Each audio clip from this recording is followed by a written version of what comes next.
Another segment of X's and O's this week, Pete, but before we get to that real quick, you hear Juwan not graduating at the end of December, still has his internship, but I know he's still really proud of being able to be done with classes and get through 4 years of football and have the accolades he has had as an individual and as a team in his time here. There's no question he's done a great job of balancing everything, including being one of the most visible students on campus and all the things that go along with that. Outside of what he does academically and on the field. But he has been very conscientious about staying on track to graduate.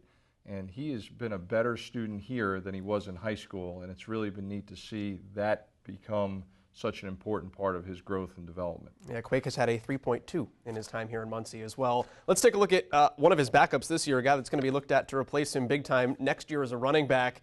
This year it's more on special teams. Teddy Williamson had one heck of a punt block against Akron. He did, and there's very few things that happen in a game that are more satisfying than blocking a punt. And in this particular case, we went into the game thinking go after it, try to rush the punter's operation. A very good punter for Akron. But what was most satisfying about this was Teddy talking to Coach Lustig on the sideline, trying to make some adjustments as the game went on, and then in the second half, all of it comes to fruition.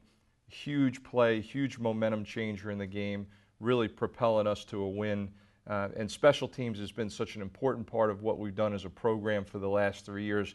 This is the type of productivity that we love to see. Let's take a look at it. What worked on this particular play, and how did Teddy get through, and what did he see that he was talking to Coach Lustig about? Well, the first thing you're going to see here is that we've got a bunch of guys up in a rush look down in three-point stances, ready to get a great takeoff. We've already rushed a couple Akron punts so far in this game, so they've actually brought another guy who typically covers down the field, what we would call a gunner, into the backside of the protection down here to block David Moore down at the bottom of the screen. But the other key to this whole operation is that they're in a two up-back look, and we'll see it here from the tight angle in a second. When you have two up-backs in the backfield, you have an additional gunner to cover down the field, and it lessens up your protection to the strong side, the front side of that punt. All right, there's Teddy taking it right off the foot.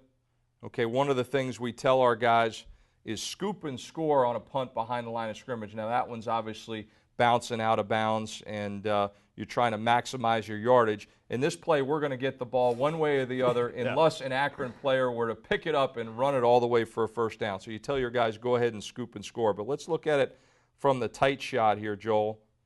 See our guys getting real excited there on a huge momentum change in the game. But let's look at it from this angle. So again, 4 blockers on the left side. That's going to negate David Moore coming off the backside.